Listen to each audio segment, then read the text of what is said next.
Continuing our gallery tour for our spring 2023 auction, we have an outstanding selection of John Bell pottery. One of the top lots by this potter is this fantastic J. Bell, circa 1840, pitcher. This was produced relatively early in John Bell's career in Waynesboro, and you can see just how wonderful the form and the decoration are on this piece. It really has that English style form, that refined form that John Bell was trying to copy with his work.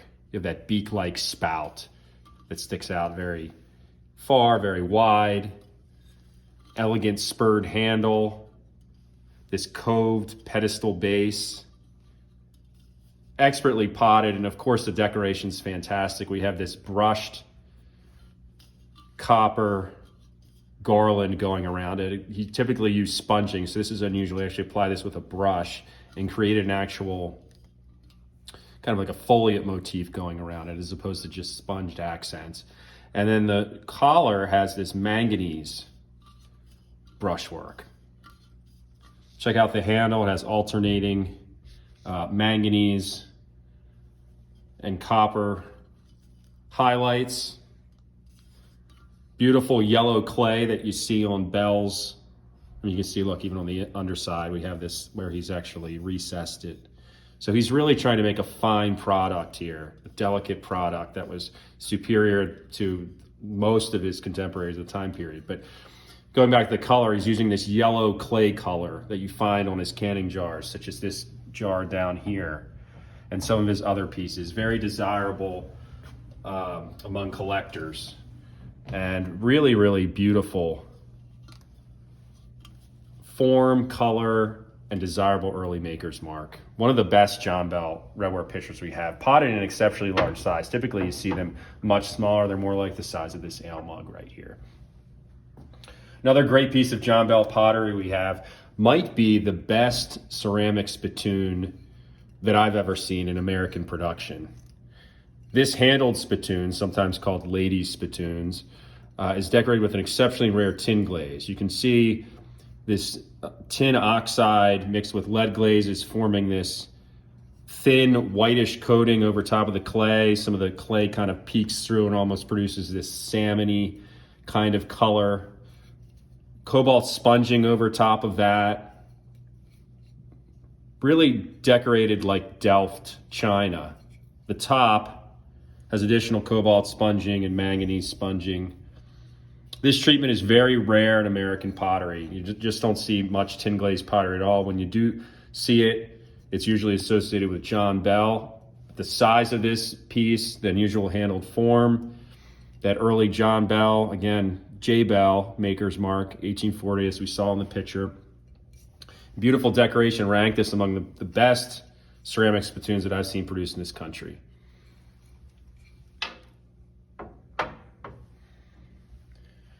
We have this very nice dish produced in Stoneware, exceptional size, inverted swag motif, impressed with John Bell's later maker's mark. John Bell Waynesboro used circa 1850 to 1880.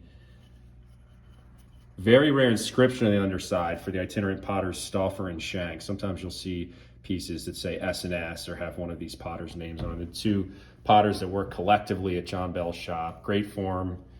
And as I said, extremely rare inscription. Some other nice John Bell pottery, including this great green glazed flower pot, classic Bell form, unusually small size, great glaze.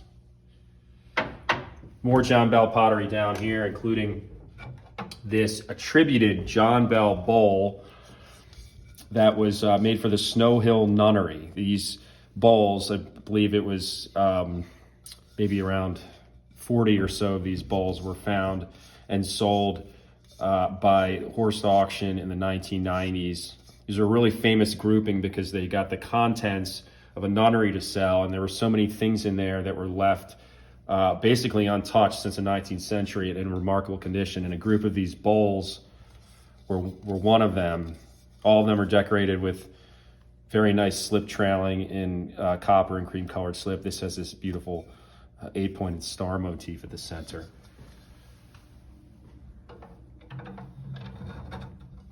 We do have a few German pieces in this sale. We have some Bellarmines right here.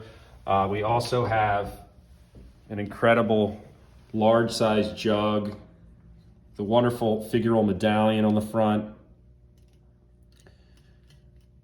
You can see it has this sprig molded and applied floral motifs and this combed incising, which we actually see on 18th century Manhattan stoneware. This treatment was definitely brought over to America during the first several decades of potting in America by the Manhattan potters, the Croliuses, and possibly the Remys. But you can see, interestingly, how this medallion, this King William medallion, is actually coming out of this plant almost like a blossoming bud. Just a beautiful piece. Very, very outstanding example of Westerwald stoneware. Here's one of the better chick waters that we've ever offered. Exceptionally rare, impressed mark for the poultry supply dealer, Henry of Philadelphia. And occasionally, sometimes you'll see a few other rare ones that will say Wade and Henry. This is exceptionally rare. I believe we've only sold one or two other examples bearing this stamp. It even bears it down here. You can see the name Wade and Henry probably preceded this as a partnership, because you actually see an ampersand right here. To find examples bearing this mark are exceptionally rare, and it's very interesting. We actually find in 1870s advertising this man having an operation that was selling bird-related supplies, and so these were something that a stoneware potter actually made for him to go along with the other line of goods that he sold. Great condition, beautiful decoration, really special piece.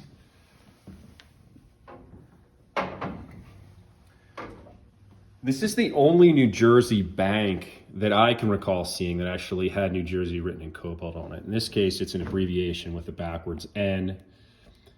This could have been made at a handful of different potteries in New Jersey sometime during the 1830s, maybe early 1840s. Obviously, banks are exceptionally rare. To find them from New Jersey is quite unusual. You can see the finial here has this almost hat-like form with nice spotting going around it. This is an exceptionally rare piece. A couple nice pieces of Henderson stoneware from Jersey City. You can see the mark on the bottom, the raised mark, D&J Henderson, Jersey City, and these other kind of enigmatic potter's marks here. This, of course, is modeled after English pottery of the period. They really were getting that look down well. Here's another example. You can see that their forms were really trying to capture the refinement of English pottery. And they have these classical motifs. They have hunt scene motifs, all these things related to English pottery brought to America by modeler Daniel Greatback, who worked at this site. Moving along, an absolutely fabulous example. We were shocked to see this example of late period Remy stoneware production. This was made in the 1890s, maybe even as late as the early 20th century. You can see this mark, which was very rare, manufactured by R.C. Remy and Son, Philadelphia, PA. Of course, R.C. Remy is Richard Clinton Remy. This partnership involves his son. But this form is classic Ohio. We have Bristol slip glaze, the harvest jug form, that's very Ohio, the rustic application of a twig form handle and leaves. All of that is based in the Ohio potting tradition of that time period. And so this was probably either made or inspired by pieces that were made out in Ohio. Exceptionally rare. You just don't see this kind of applied work or this style of pottery typically produced by the Remys. We just mentioned a rare piece of New Jersey stoneware. Here's an exceptionally rare example of New Jersey redware. J. McCulley platter. We have J. McCulley Trenton. Exceptionally rare mark. There's another platter at the Met that we sold years ago.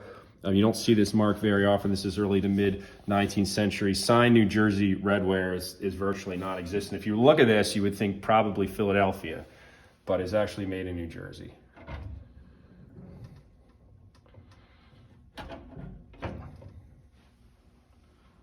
Also from New Jersey, most likely, based on family history, is this James Wilson, 1849 figural group. This pitcher and this bowl and this vase conjoined together to produce a shaving set.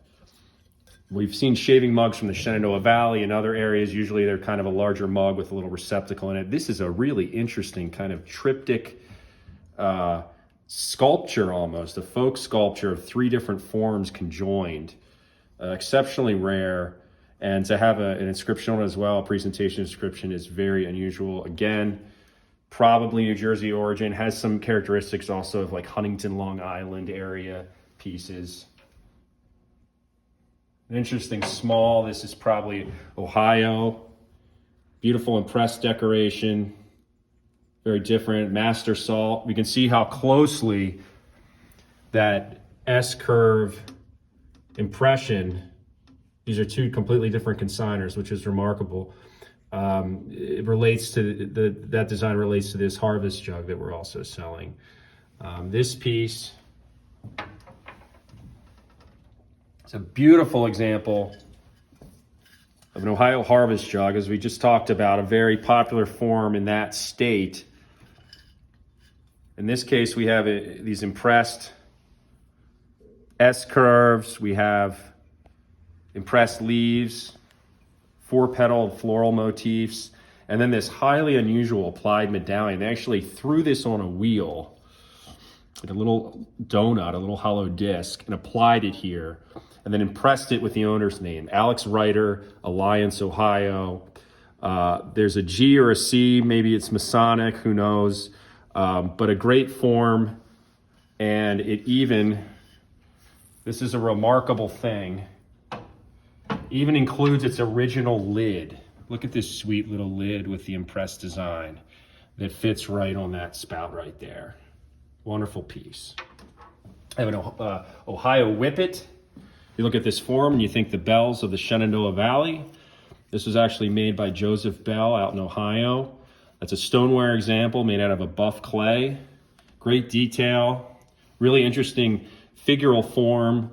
We typically associate the Ohio School of Potting with spaniels. In this case, we actually have this greyhound, which is probably copied from a chalkware mold.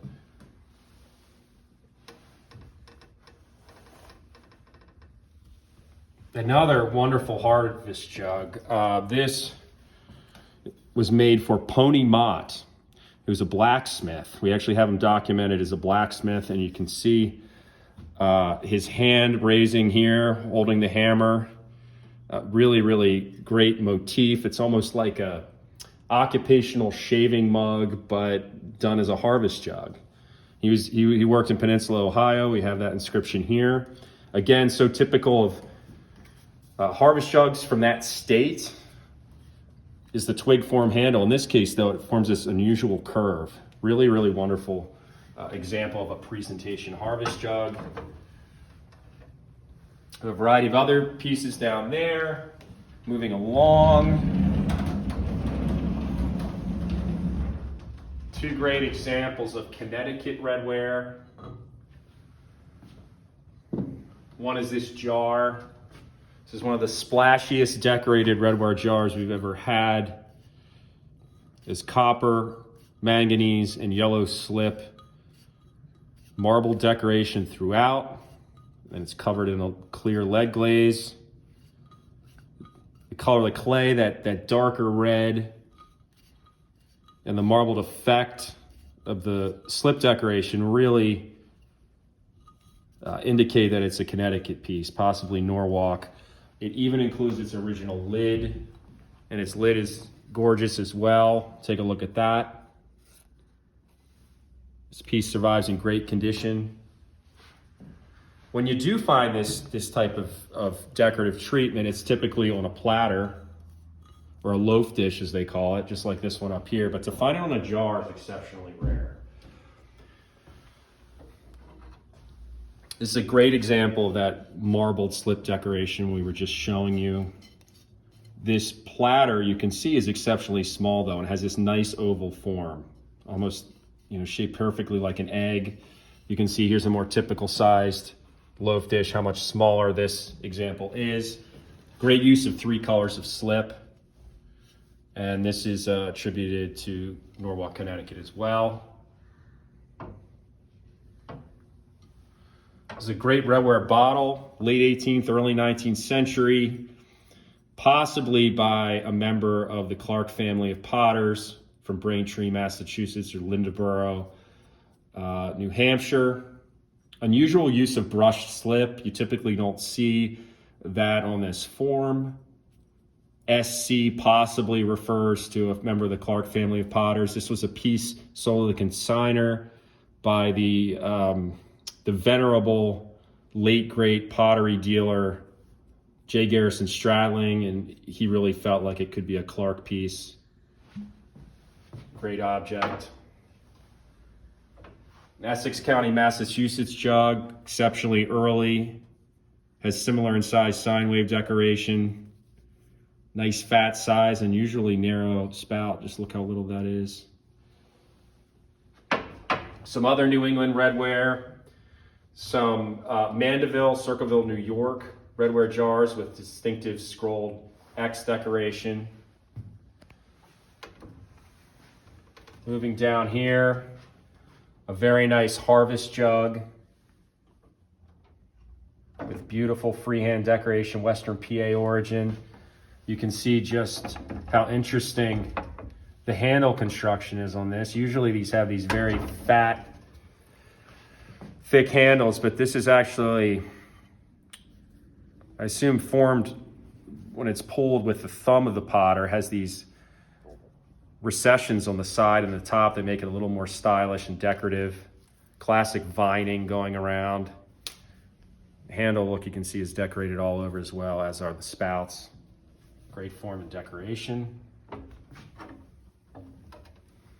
Nice Western PA Eagle tobacco jar. Some Galena Redware down here. Moving along, we have a great selection of Shenandoah Valley pottery. This is probably one of the best selections of Shenandoah pottery we've ever had. It runs from the early Hagerstown period into the late 19th century with the Bells and the Eberleys. You can see some of that later multi-glazed pottery, as they call it, including this really beautifully glazed cup, unusual form, Bell or Eberly, a sugar bowl. Here's an example that's illustrated in Comstock's book. If you all don't have Comstock's, The Pottery of the Shenandoah Valley Region, and you're interested in Virginia pottery, please buy that book. It's a fantastic resource. This is illustrated in that book. It has a really unusual copper glaze that's applied over a slip. We sold a Moravian squirrel bottle with a similar glaze recently, and you have this very interesting light, almost lime green kind of effect. Beautiful piece. This is an 1890s piece by J. Eberly and Company.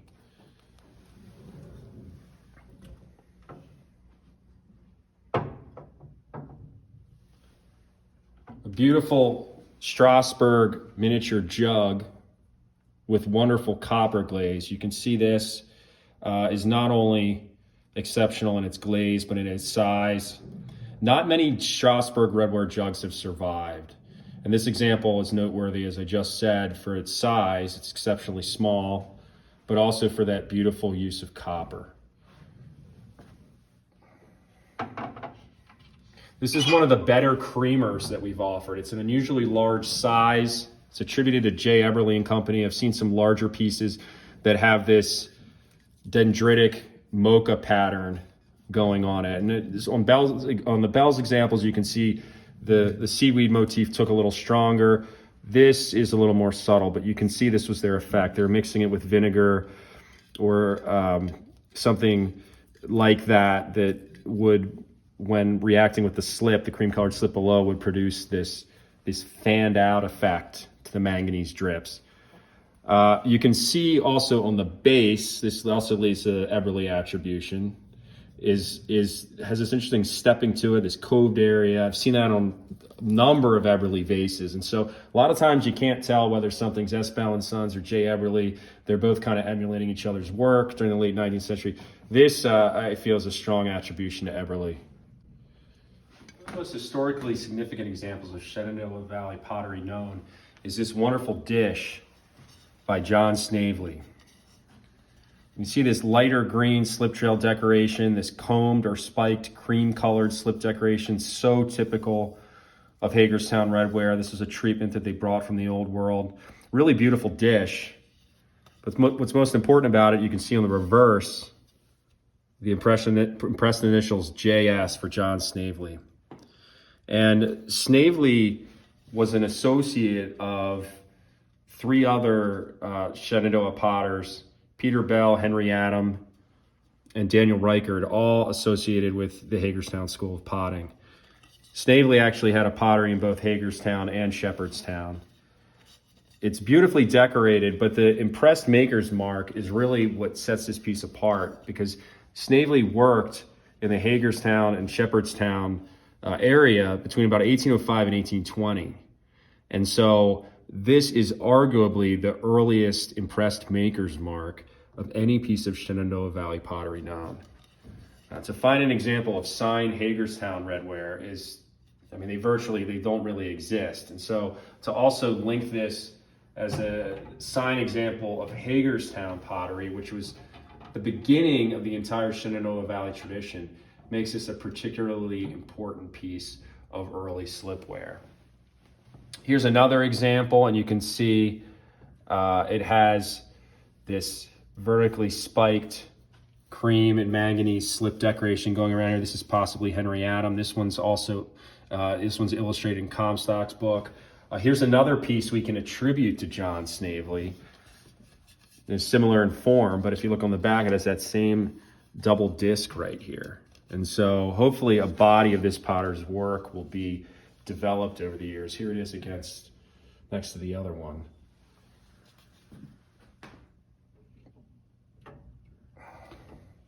More Hagerstown pieces, an unusual cake mold. You just don't see this form from that period in Hagerstown production.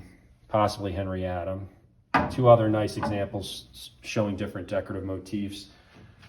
More later period pottery from Strasbourg, this beautiful little dog, the strong attribution to Solomon Bell.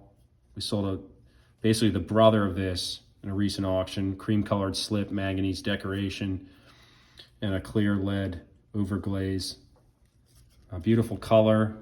It's hard to find dogs that have a strong Bell attribution. In this case, the attribution is strong, and you can see just how closely these colors match the cream and brown glazes that they were using in the area. More later period Shenandoah Valley pottery, a beautiful S. Bell and Son tankard pitcher. In this case, the cream colored slip has assumed a really beautiful yellowish hue. You can see just this very punchy glaze scheme on this example. More later S. Bell and Son pieces down here.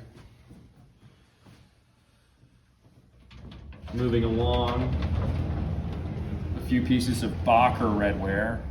Anthony Bacher, the German-born potter that most famously worked in Winchester, Virginia. We have a jug by him, again using a cream glaze, not unlike what you would see in Strasbourg. 1880s piece. A very special piece right here. This wasn't something that he produced on a regular basis. This is a birdhouse. You can see the bird feeding on the flower here. It's a classic Bacher treatment. Here's a bird with a loss right here. This appears to be a cat, small cat, possibly going in to catch a bird inside, with this great script signature. Anthony Bacher is always apparently proud of his work, and when he didn't stamp it, you'd see these bold inscriptions. Anthony W. Bacher, 1881, Have these drain holes in the bottom, thinking of the birds inside. Really great piece. Couple miniatures that are probably by a Bacher associate, Adam Kern, that worked in Thurmont and Winchester. Very nice Solomon Bell spittoon. The yellowish slip and manganese sponging over that. And a clear glaze over top of that. We have the inscription S. Bell for Solomon Bell on the underside.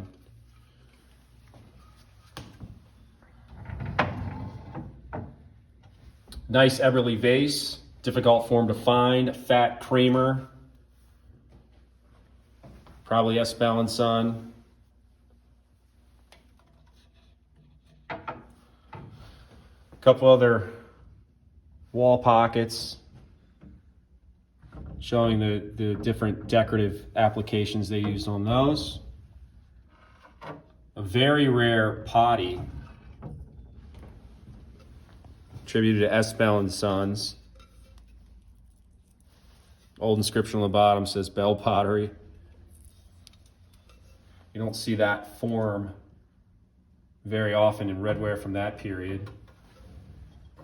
More S. Bell and Son and Eberly pottery. Some nice flower pots from the region. Nice John Bell trivet. Going back to the John Bell pottery from Waynesboro.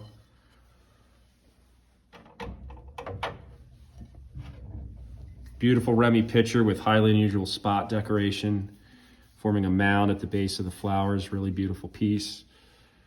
And some other nice pitchers and various objects. Moving along, we have an incredible bowl made in Hagerstown, Maryland in the late 18th or early 19th century. This piece is highlighted and discussed in Comstock's The Pottery of the Shenandoah Valley book. One of the largest Shenandoah, or Southern for that matter, redware bowls that I've ever seen. You can see it has this beautiful slip decoration, this arched motif that was related to a bowl that I showed you a moment ago. And then on the underside, we have this great tree motif, which possibly, according to Comstock, represents a Christmas tree. We have these flowering branches, these X-shaped, almost like star-shaped ornaments coming off of it, and then this crosshatch mound base. Really wonderful piece. You can imagine this potter made this exceptionally large bowl. He's very proud of it, and when he flipped it over and trimmed it, he said, you know what, I'm going to even decorate the bottom. So it's a really fabulous example of Southern slipware. Finally, moving along to the stands, we have this exceptional storefront piece. This jug was made for display in the storefront of the firm of Young Brothers and Maris in Decatur, Illinois. And you can see what it advertised. It advertised Akron Stoneware. We have this great description, wholesale jobbers of Akron Stoneware. We have a classic bird motif here that's used by Alexander and other potters in the Akron area. We have this nice fruit and leaf decoration here. The size, as you can see, is extraordinary. Exceptionally large. This would sit in the storefront. Passersby would see this jug, and it would indicate to them that they could buy at wholesale prices, so they said, Akron Stoneware within. This really speaks to the whole market, the concept of Akron Stoneware, that this was something they were proud of. Much like in the East, you have different companies touting the popularity or the desirability of Manhattan stoneware, Hartford stoneware, Baltimore stoneware. In this case, the Midwest, Akron was the mecca of stoneware production. The exceptional size, the decoration, the inscription makes this possibly the best example of Ohio stoneware to come to market in some time. It's related to a true masterwork of American stoneware, an Alexander water cooler made for the Centennial that actually has a cooler-shaped bunghole at the base that was famously featured on the Antiques Roadshow years and years ago. We have a wonderful selection of New York State figural decorated stoneware. And included in this group is this Harrington and Berger Rochester 6-gallon jar with this parrot eating a cherry on a branch. I've seen a number of different natural history prints from the period by various artists that depict a parrot eating a cherry in a similar manner. And so this may have been copied right out of some kind of natural history book. Definitely decorated by John Berger at this short-lived pottery from the early 1850s, combining two of the leading potters of the region. We have John Berger here, and then Thompson Harrington here. Of course, Thompson Harrington would go off to pot on his own in Lyons, New York. But an exceptionally large design. You can see just how big this decoration is. This example has restoration. It was collected early on by Pike, New York collector, and very, very famous for collecting figural designs. Didn't really care about condition, just really wanted good figural designs. And so really wonderful piece.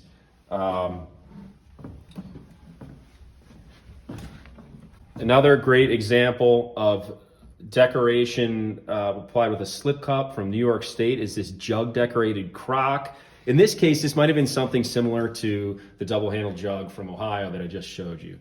A piece that you put in a storefront that kind of advertised the sale of crockery within.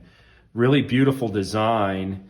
You can see it's just heavily decorated with dashing around here. It's even decorated in the Northeastern style with a flower and spots coming off of it. And then we have this ground cover below, like you see on a lot of these deer decorated and figural decorated pieces. Really splashy piece.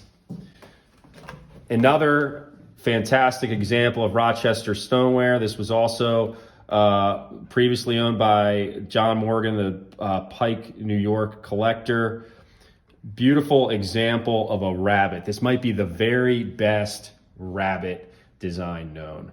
It's a famous piece. A lot of people remember this piece as one of Stetson Meyer's most unusual designs. It's the only rabbit known by this potter. Really the only rabbit known entirely from Rochester. You have the pine tree here, typical of both Berger and Stetson Meyer's work. That darker cobalt that we often associate with Frederick Stetson Meyer. Really painterly design here. And we have the dots, the striping, all those sorts of traits that we associate with the Rochester school, and then kind of went up to Bennington, fanned out through New York State. Frederick Stetson Meyer's mark right here, about 1855, appears at the rim. F. Stetson Meyer, Rochester, New York. A really important piece. Again, probably the most famous rabbit design in Northeastern stoneware. We talked about Harrington and Berger before. Here's Thompson Harrington. This is when he was out on his own, about 1860. A beautiful example of a bird perched in a stump. In this case, it's a particularly elaborate stump with striping throughout. Really, really beautiful details to this, not just the stripes and the dashes in the wing and the tail, but we have these kind of growths, these small little sprigs, baby trees almost, trying to form out of this dead stump. Great form. It's a churn, 6-gallon size, classic maker. A really beautiful example of New York State stoneware. Another example of Stetson Meyer's work, this beautiful, what a lot of people refer to as an orchid floral motif with striping throughout. We have a script 3 here. Again, typifies Stetson Meyer's work. Even his floral motifs were done to a very, very high standard. Extraordinary detail, extraordinary artistic and folk art appeal, and very desirable maker. Here we have one of the best examples of Huntington Long Island stoneware that we've ever offered. This is a Brown Brothers, is the mark at the top, Huntington Long Island jug bearing the inscription, "Ask Me to Smile." I would say there's 20 or less inscribed pieces known from this pottery. They're referred to as their epigraph pots. We've had Home Sweet Home before, and a handful of others. They all have these intriguing slogans. And it's not really clear exactly who they're made for, why they were made, but they represent Brown Brothers' best work. This example is unusual also for the inclusion of these stars that surround the inscription. So just a really great example, surviving in wonderful condition. Four great deer decorated pieces, including this White's Utica deer. We see that in this case we have a more kind of abstract version of the deer that you would see from Rochester, New York, or Bennington, Vermont. Really heavy spotting in here, but no fry. It's remarkable. You can see how it sits up off the top of it. It's very tactile, it's raised. The deer's turned, and again, just like you see, Bennington pieces, we have a stump here, we have a pine tree here. The deer's exceptionally large, really nice coverage on the pot, and the pot's in great condition. For whatever reason, as prolific as this pottery was, you just don't see many deer designs from the Whites family. This is one of the best examples of a Norton single deer on a crock that we've offered. The rarity of this piece lies in its form. It's exceptionally rare form, cake crock. I believe it's one of 2 cake crocks that we've had with this design on it. The other one was a larger, like a 3-gallon example. This design, excellent coverage, excellent color. We have 2 split rail fences here. Again, just like on this, the kind of copying of the motif. Stump, pine tree, stump, and pine tree. This was made about 1855. Really beautiful example. On a standard size crock, this would still be a great deer. On this form, an exceptional deer.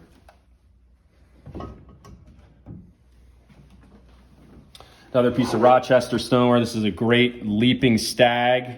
You can see the heavy spotting and striping going throughout the tree behind it. What makes this piece stand out other than the design is the exceptional color of the blue. A lot of the John Berger Jr. pieces you see from Rochester from the 1880s have a kind of a lighter blue or a fried blue. In this case, the blue is exceptional. You can see just how dark and strong it is. Obviously, highly prized figural motif. We have the deer so prevalent on the better examples of Northeastern stoneware. This is one of the best deer decorated pieces that we've ever had. This recently surfaced in the Midwest. A beautiful N. Clark and Company, Rochester, New York piece. You can see Rochester stamped twice. This dates from the late 1840s, very early 1850s.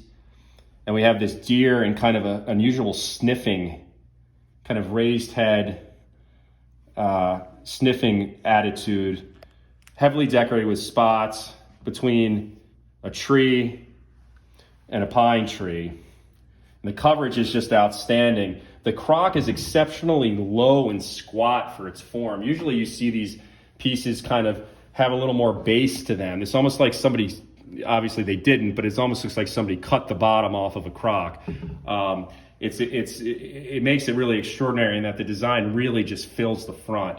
This was definitely decorated by John Berger. You find the exact same designs on John Berger pieces of a later time period. I showed you that Berger parrot earlier, and both of them together, along with the entire body of Berger's work, really just explain just how great of a decorator he was. And he really showcased his abilities as the leading decorator, I feel, in all of American stoneware. When you see these designs, they kind of transcend the stoneware craft into something that's more of almost like a fine art. A really important new discovery in Rochester stoneware.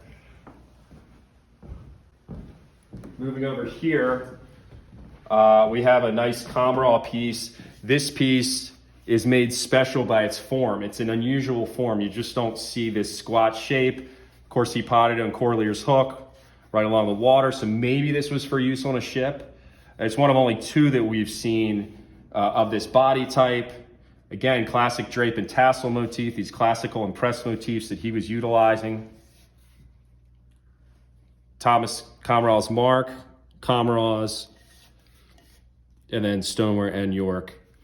And you can read more about, it's a little plug for my brother's book, Comraw's Stoneware, The Life and Work of the First African-American Pottery Owner. This is Brant's book. He's getting great reviews for it. You can see even here, really nice laser etched Comerall motif on the front cover. A really beautifully done book. I'm really proud of it, but you can see just how nicely done it is, but also the scholarship in here is extraordinary. T.H. Wilson, Harrisburg, Pennsylvania, early mark. You don't see this mark all too often in Harrisburg Stoneware production. This example has a really nice floral design with some of these foliate devices coming out of the flower, and you'll see some of those kind of designs on later Cowden pieces. Here's a great example of Cowden and Wilcox slip trail decoration. You just don't see slip trail decoration all that often in Cowden's work. In this case, it's a flower flanked by a wreath. Really beautiful piece. A nice DP Schenfeld or 4-gallon cake crock, great size. Wonderful decoration in the Western Pennsylvania style. Although it was made in Reading, Schenfelder's roots clearly linked to the Western PA tradition of decorating. Now we'll go through some interesting alkaline glaze pieces. Here's a jar attributed to Trapp and Chandler from the late 1840s. Reverend John Trapp partnered with Thomas Chandler, one of the most important Southern potters, for a brief period, and they produced pieces with these very heavy iron slip trailings that really allow us to attribute it to that brief partnership. More later Chandler pieces you can see here with kaolin slip decoration over an alkaline glazed ground. You can see Chandler was producing pieces later on with these beautiful light celadon glazes. Sometimes he would have a flower head with the numeral inscribed in it, as shown by this 3-gallon jar and this 4-gallon jar.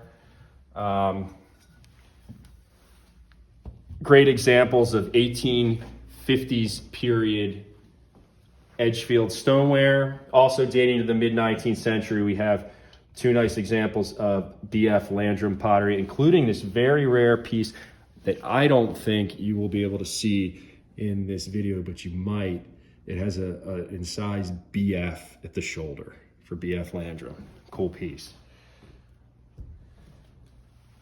Moving over to here, we talked about with Solomon Loy, the great use of salt glazing as an actual decorative treatment. Cravens also did it. You can see this beautiful application of salt glaze running down the body of the vessel. John A. Craven's Maker's Mark at the shoulder. Really beautiful example of North Carolina stoneware that's using salt as an actual decorative treatment. Another nice example of Craven stoneware. This has some salt runs on it. E.S. Craven. Early 20th century piece. Somewhat difficult to find. Signed J.H. Owen. Sold at Harmer Rook Galleries back in the 90s. A much earlier piece, about 100 years prior, J. Miller, Alexandria for James Miller. You know, there's less than 10 of these signed intact pots known. There's some archaeology where they actually uncovered some Redware sugar molds in pieces bearing this stamp.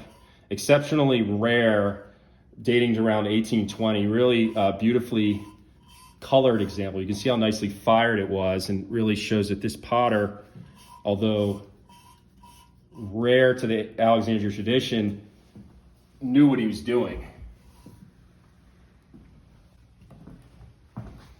Nice deer with advertising made by the Nortons in Bennington, Vermont. In this case, it's Seth E. Pecker, Boston advertiser. Another Stetzenmeyer. Again, I talked about how great that floral was. His florals are even fantastic. A beautiful M. Woodruff Cortland churn. Use of slip trailing and brushing on the same piece.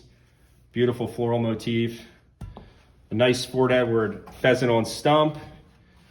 Another Fort Edward deer.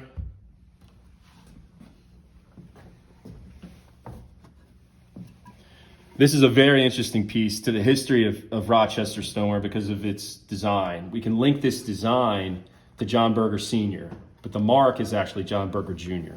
There's some earlier roosters clearly done by the same hand that bear John Berger's earlier mark from about 1860. This was made in the 1880s. And in our research, we actually found out that during the early years of the John Berger Jr. mark, John Berger Sr. was still alive. And so this is actually the older potter's hand decorating his son's pottery. It's a great design, a well-done rooster, but it has this sentimental aspect to it, this interesting kind of insider pottery story to tell, in that we can imagine this immigrant from France who was done potting, but he was still decorating at his son's shop. Really neat piece. Two great urns. These are rare survivors. These were kept outside, and so very often you'll find these things heavily flaked. You'll find them with their handles missing. These are two great examples of what the Bells and Everleys were doing and how they're sort of working off each other's ideas but creating their own style of pottery. In this case, we have the wing handles used by J. Everly and Company. And there's the maker's mark right there. It's a little hard to see. But the decorative treatment here is exceptional. Rather than drawing from typical Strasbourg motifs, they have boldly decorated it with copper striping, including a lighter, almost yellowish copper stripe here.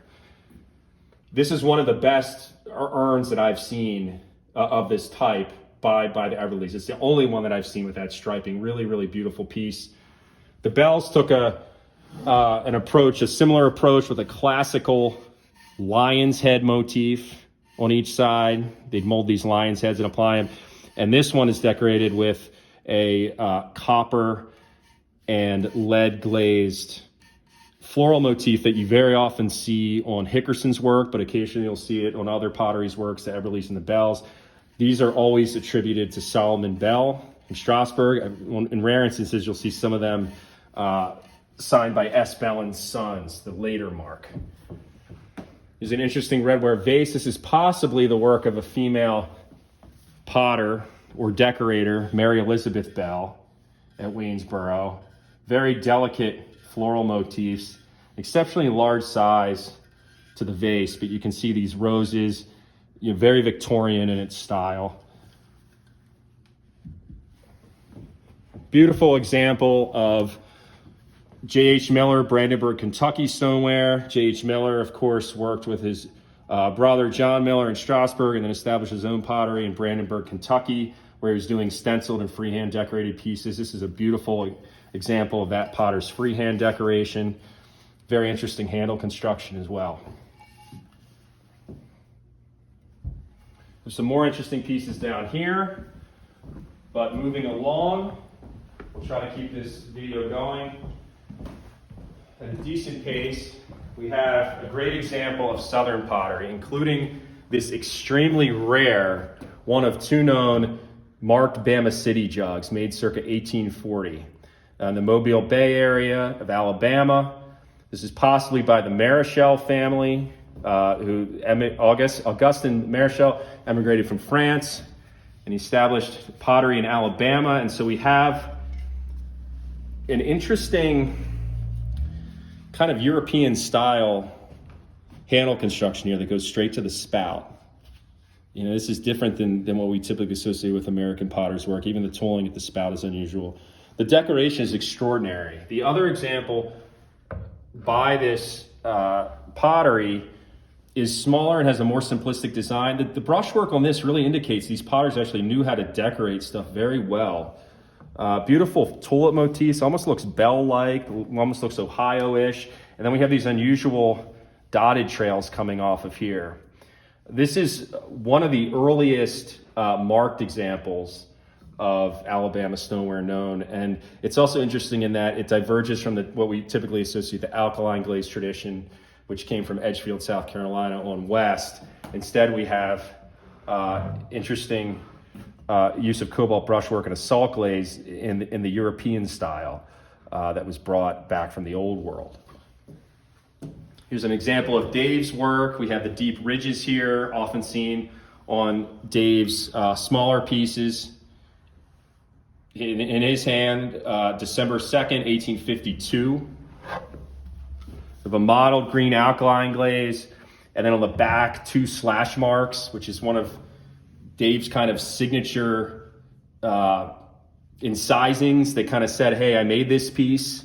We still don't know exactly what the 2 slash marks mean, but that kind of treatment dates back decades prior in Edgefield pottery productions. And then of course, 3 punctates incised there for 3 gallons. Here's a piece that was made at the same pottery as this, but this is an impress stamp. This is L. Miles for Lewis Miles, Stony Bluff Manufacturing. Got a nice glaze, kind of a mottled olive over a rust-colored ground. Kind of interesting mix of 2 different pots made at the same pottery and the kind of different styles you get here. This is like very clearly Dave. You can see the throw lines, and obviously the incising clinches it. This has a little bit different potting style to it, and of course the impressed signature as opposed to the incised inscription. Here's a Colin Rhodes piece using 2 colors of slip. We have kaolin slip here. This was made about 1850 along Shaw's Creek in Edgefield. Kaolin slip floral motifs related to that miniature jug I showed you in that first case in our earlier video. And then iron slip decoration to the handles. Fabulous example of Baltimore stoneware. You can see just how lavishly decorated this piece is and how large it is. Definitely a specially made piece. Pieces of this size were sometimes used on plantations, and that's exactly where this was used. This is used on a farm in Virginia. It's a 10-gallon capacity. We have these large strap handles that are supposed to support that heavy weight for carrying things in it. But for use on a farm, indicative of its agricultural use, you have this great folk art decoration of wheelbarrows on the side. It's just a wonderful piece alone for its size and decoration, but then that addition that speaks to its use really adds to the value of this piece. We have 2 early Edgefield jugs, both 5 gallons with 5 punctates, alkaline glazes. This piece was made at the John Landrum pottery. We know that because of the stamping at the base that's been found on excavated pieces from John Landrum's Horse Creek Valley pottery. There's another piece here. It's possibly an early work of David Drake. Very similar in style to the famous jug with the poem about shoes that's currently in a major institution. And you can see there's 5 punctates at the shoulder. There's also 2 freehand incised slash marks at the base, which you do, of course, see on Dave's work. But both of these make a great pair, very sculptural objects, showing some of the better craftsmanship of earlier pieces with those double handles. Moving along, we have a wide variety of other things. I mean, we can see here some early Manhattan stoneware, Irvine, M&T Miller, an early Swan jug, a great big swank jar. You can see just how big this is. Barely fits on the shelf, dated 1867. That's the largest swank piece we've ever had.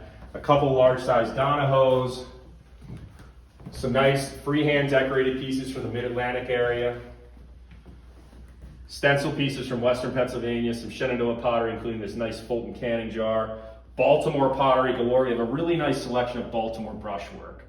You can see all that here, par-related motifs, like Luke just lectured on at the Museum of Early Southern Decorative Arts. Norton pieces here. Some more nice Philadelphia pieces here, including some Henry Remy pieces. You can see the earlier darker clay, the rolled rims, artistic designs, all characteristic of his work. Some Rochester pottery, kind of eclectic grouping of things there. Some nice small size stencil pieces from Western PA and West Virginia. Kind of another grouping of a variety of pieces there. More Western PA and West Virginia pieces here. Grouping of Fulper, Flemington, New Jersey made script jugs, some more stenciled wares, variety of things here, some larger pieces here, including this really nice large sized Ohio jar and this very rare 12-gallon Eagle jar made by James Hamilton of Greensboro for the merchant John G. Medinger of Baltimore. A variety of things here. And again, another grouping of all sorts of post-1850 Northeastern stoneware here and there. Two pieces I want to quickly highlight. This incredible Anna Pottery two-piece chimney top that was taken off of a demolished mansion in Cairo, Illinois. Apparently there were 3 of them there and only 2 of them survived. This is one of them. When the mansion was demolished, this was taken, it was in pieces and reassembled. You can see that it was actually made in 2 pieces. This part comes off, but incredibly large example of Anna Pottery and a really sculptural piece. We have the cross hatching I showed you on their smaller pieces earlier, and we have this incredible use of applied decoration. I mean, it almost looks like Craven, Tennessee stoneware, but it has a firm attribution to Anna Pottery. Really great sculptural piece. There are chains that hung from here, and there are probably pieces that fit in here. Really an amazing, highly creative piece. Another sculptural work. This has huge crossover appeal. Folk art collectors, advertising collectors, people interested in pens and writing, people that are interested in store display items. This was made for Carter's inks. You normally see little ink bottles and things like that made for Carter's inks. In this case, we have a giant ink bottle.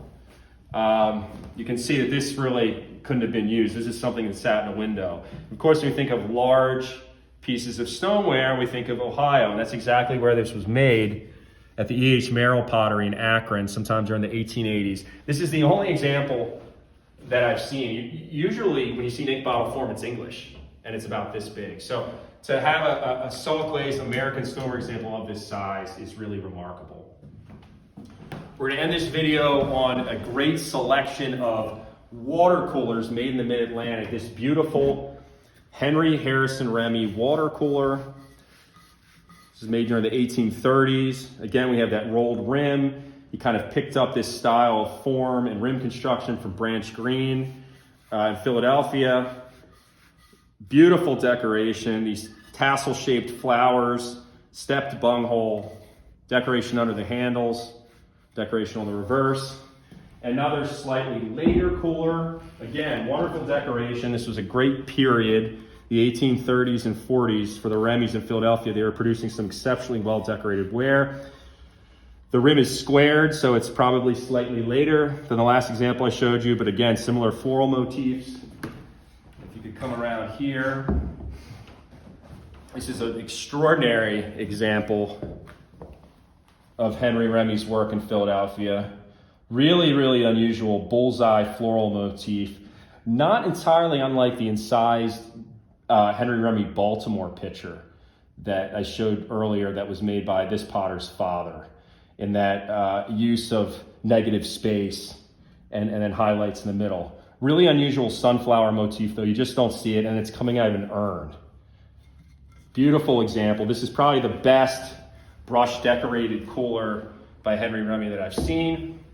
Last but not least, we have a Baltimore masterwork. Again, there's that term masterwork, a beautifully decorated cooler of exceptional large size. We have grape-like clusters extending to the right side, flowers extending to the left, flowers at the shoulder, and even along this molding at the top.